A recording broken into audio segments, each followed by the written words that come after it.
Alright, y'all, back again with another video, and as you guys can see, I'm back at the job.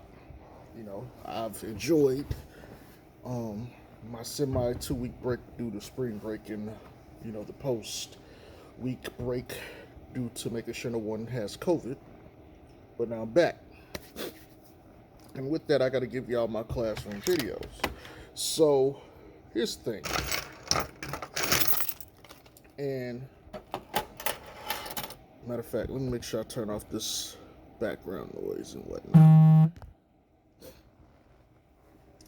So, one of the things I want to talk about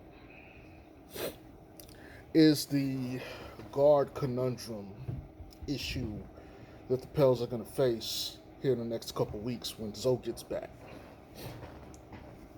Because they only got rid of JJ and Melly, they didn't actually get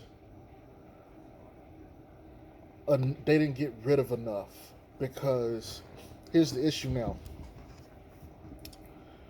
You got your normal closing lineup would be Zoe, Hart, Zion, BI, and whatever big you had to play, or if it was a team that was playing small ball, you could just put in whoever else you needed, probably Bled, and in some cases now to cover down and facilitate whatever you were trying to do on the court.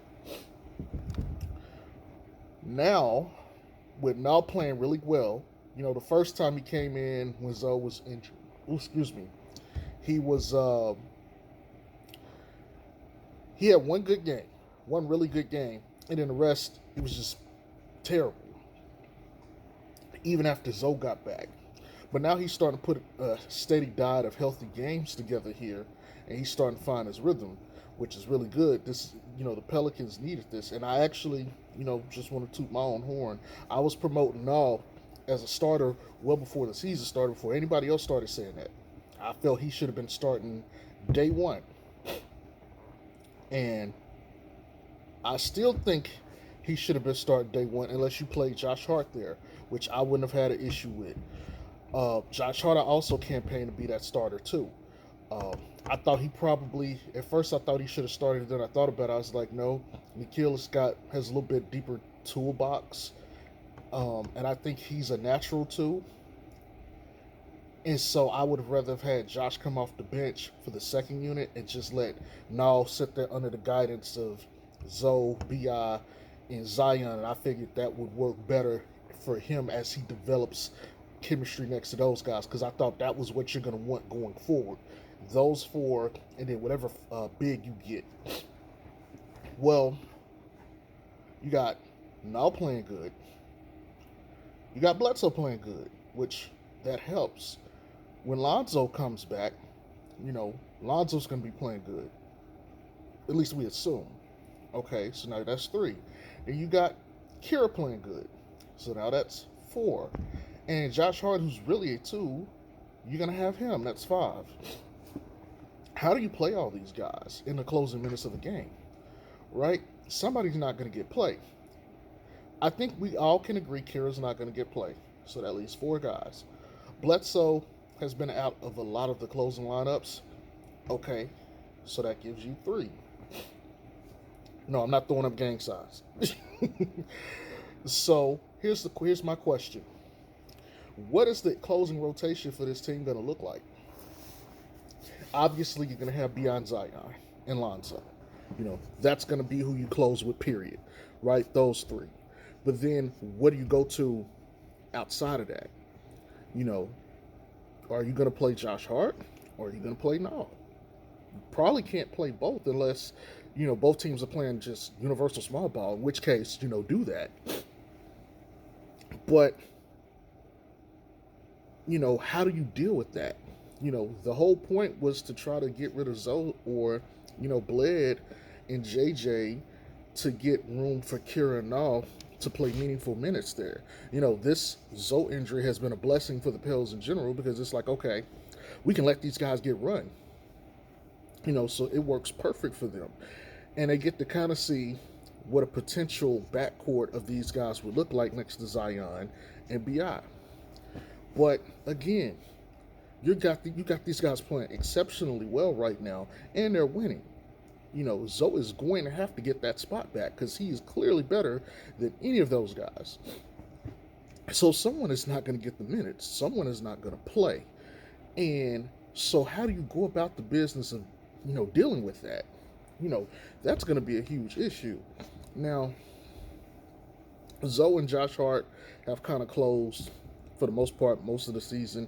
There'll be times when Stan will sub Josh Hart out because he's been on the court like too long, and I think he wants to get Bled back in there because he's got fresher legs. But that's going to be the definitive issue because you could go and just say, fuck it, I'll play all five. And that's fine. But now you're giving up center.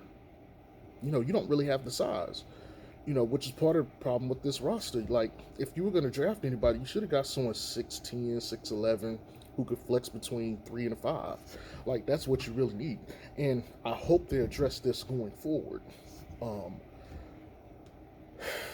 I got to tell you, man, there's going to be a lot of pressure, and I mean a lot of pressure, to play Nickeil Alexander-Walker after he's been playing well. It'd be one thing if he was playing well and they were losing. He's playing well and they're winning. Same thing with Kira. And a lot of people want to put Bledsoe on the bench. Bledsoe these last 3 games has been hooping. For all intents and purposes, think about this if you're Stan. You could go and easily say, okay, well, Bled just had a slump. He's back on it now. Okay. Which is a logical assessment to make. Okay, he's hooping right now. He's not a problem on the court in general. You would probably want to ride that out. You got Lonzo coming back. You're going to have to play Lonzo. Otherwise, you should have traded him at the deadline. You got to go with him. He is your best perimeter defender, and he's the best shooter on the team. And for all intents and purposes, he is the best transition weapon you have. And then outside of that, now you got Nall playing really well. So now you got to consider that. And statistically, Nall has been better the more minutes he gets. So if you're going to play Nall, you got to be thinking to yourself, he needs to be getting Josh Hart minutes, 28, 29, 30 minutes a game. Now, Kira, you okay with him getting 20? Fine. But you got to play Josh Hart. You got to play Lonzo. And you're going to have to play Nall. And the way Bledsoe is playing, you got to play Bledsoe. Who do you close with? You automatically know you're going to B.I. and Zion. So that's 2 spots gone. You only got 2 guards and a center. There's some lineups they're probably going to have Jackson Hayes. Others they might have Steven Adams.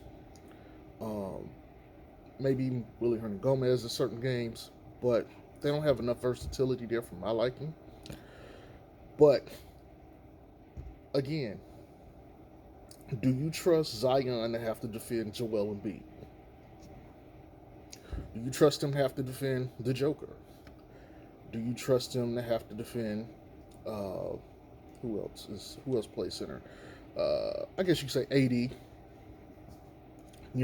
These are your Bam Adebayo. Like, these are guys who are going to dictate, the fate of the game. So what are your options here? You can't have that. He really can't defend him. If we're being honest, he really can't. If these were back to the basket kind of guys, he could probably maybe muscle them a little bit.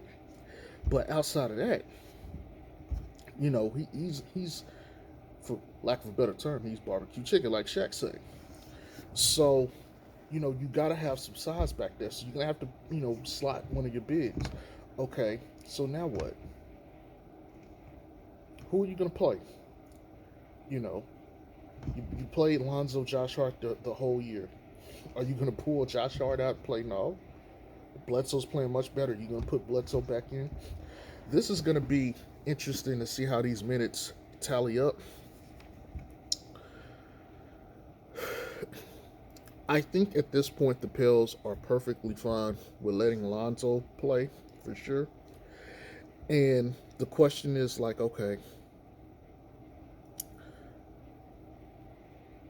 do we pull Lonzo's minutes a tad bit, give more to the other guys, and then just say, see you later in the offseason?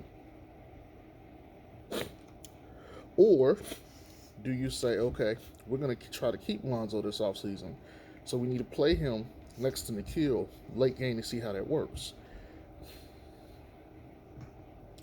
Do you want to reduce Bled's minutes? I know they hinted at it, but this was before Bledsoe started playing really well. Now he's playing really well. So what do you do now? It's so, there's so much that goes into this, because also other teams are going to see it's hard enough to get free agents. If they see how you treat Bledsoe, they're going to be like, why would I want to come play in New Orleans when you just treated this man this way? He's a vet. I'm just like him. I'm an older, aging, decent role player, but I know I'm better, or at least in their eyes, I know I'm better than at least one or two of those guys. How the hell am I not in the closing lineup? So I think this is going to be a very trying time for the Pelicans. And I'll say this, I don't expect Lonzo to come back and just start hooping, because he'll set out a couple games, a couple weeks. So he's probably going to have to, he might still have some of his conditioning, but I don't think he'll have his jump shot flowing like he did at first. He's probably going to have to get back in his rhythm, because those other guys are already going to be flowing, and he might actually disrupt the chemistry a little bit because he's been out for so long. And that could get tricky too. So I'm going to be on the lookout for all that stuff, but tell me what you guys think. That's all I got. I hope y'all have a good one. Peace.